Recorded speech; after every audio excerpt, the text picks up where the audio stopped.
One name we didn't bring up in this conversation, big name on Jammys too, Major Worries. You remember some nights with Major Worries? But that is another credit that I don't get. That's why more time but I mention it because I was the one. I was the one that was, you could have used the word apprenticing Major Worries. I don't teach him how to DJ. I don't write what him DJ. But I'm me carry him. When him come to Jammys, them shelf him like how them try to shelf me. And I put him under my wings. Yeah? And I give him mic in some prime time stage in the dance where normally if I didn't put him under my wing, him couldn't be DJing at that time. Because when Major Rose come to Jammys and I start the dance like what I did. Mm-hmm. But I liked him and I see the potential in him. And I started to put him under my wings. The night or the day before he died, mm-hmm. Yeah, we were at Fort Clarence and I show named Fresh. And it's me call him up on stage because I never booked for the show. Mm-hmm. Because at that time, him never reached him full potential yet. You were getting there.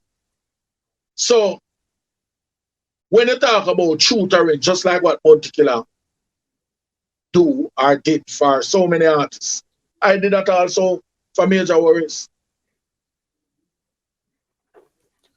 Wicked artist. He died way too early in his career at that time there. Yeah, so man, really. Yeah, man. You now going through, you did all these great stuff in the 80s, and then now the 90s came up now. Was it easy for you to adjust in the 90s, or it became a little bit difficult because of when you came in the game and was so hot earlier on in your career?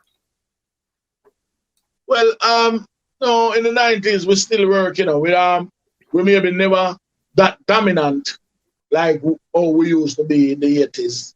But we still work. We still clash in terms of with some of the best during the 90s.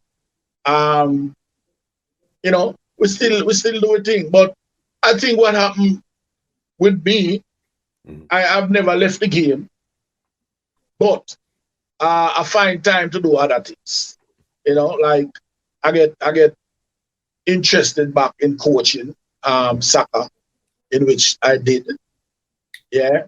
And some other little business aspect that I ventured into and do less recording in the 90s come up.